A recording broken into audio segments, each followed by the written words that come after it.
President Trump said absolutely nothing wrong when he said that he believed Kamala Harris when she said she was Indian and now she's black. She went from being Indian with no reference to African American status to now being black with little to no mention of her Indian demographic. Did he do anything wrong? No. Did he say anything wrong? No. Is President Trump a racist? No. Was she a DEI hire, as was asked by one of the journalists, by the journalist interrogator from the Black Journalists Association? Well, let's use their own words. When she was mentioned, when Kamala Harris was mentioned as the first, now think about this, the first African American or black Indian vice president, she was not referenced as the best, the most qualified, the most able, the most anything like that. No.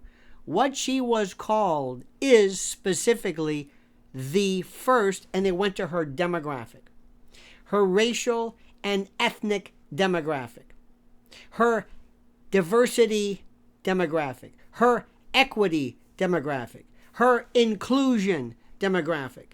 That was considered the most important aspect of the question asked by this interrogator.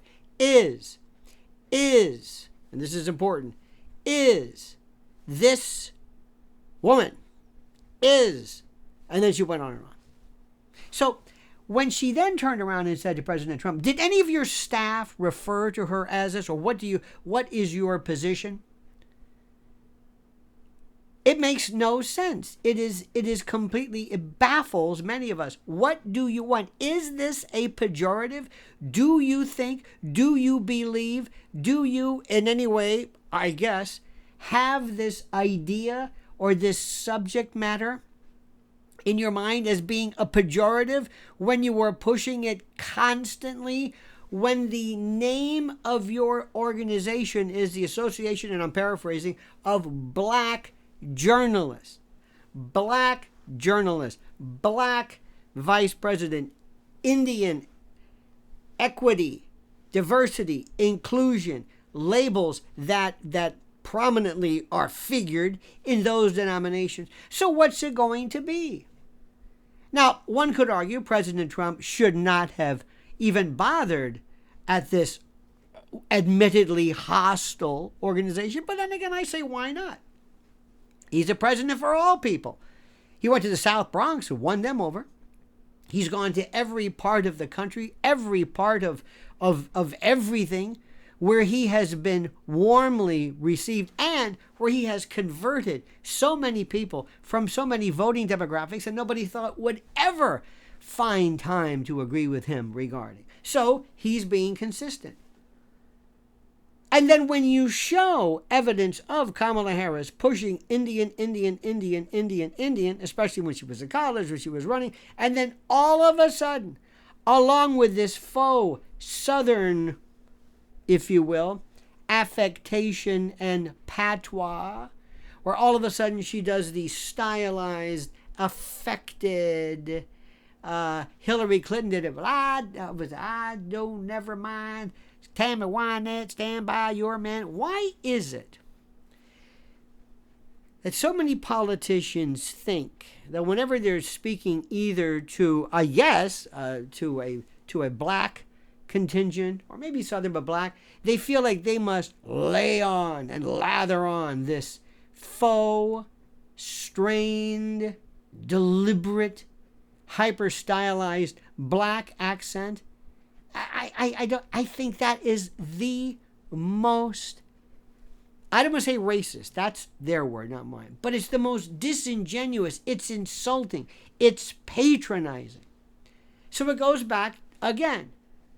If you find that DEI, the notion of this particular idea, is somehow, this is important, is somehow considered rude, is somehow considered problematic, is somehow considered racist, if merely asking In the old days, we used to call it affirmative action. There was, is this an affirmative action hire? Are you an affirmative action hire? Well, what's wrong with that? There is affirmative action. Yes, you may hire me under affirmative action, but don't call me that.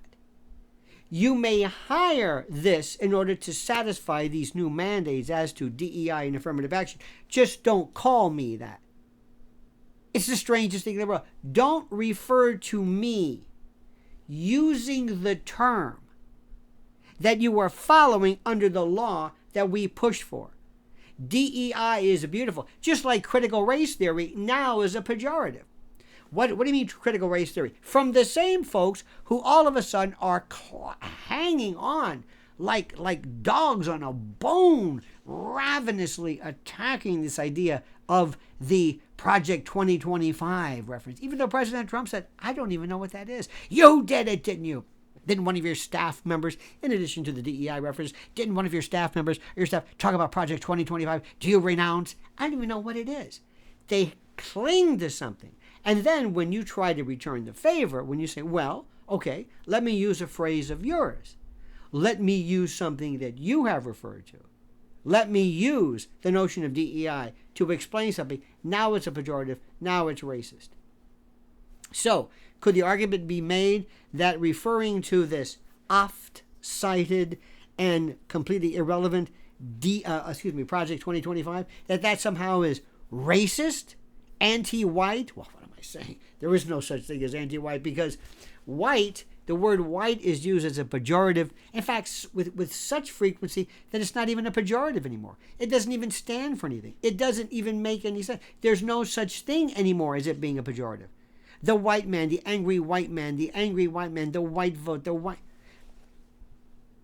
I hope everybody's paying attention and seeing through this. So President Trump, you did nothing wrong. If there's something wrong with referring to DEI as DEI, then abolish it. Then don't reference it again. How is it okay for you, but not for me? For thee, and not for me. Thank you, dear friends. Have a great and glorious day. Please subscribe to Lionel Nation. Make sure you remain subscribed, because sometimes you're unsubscribed. Hit that like button. Please hit that little bell so you'll be notified of live streams and new videos. And whatever you do, I beg, beseech, and importune you to comment as you see fit.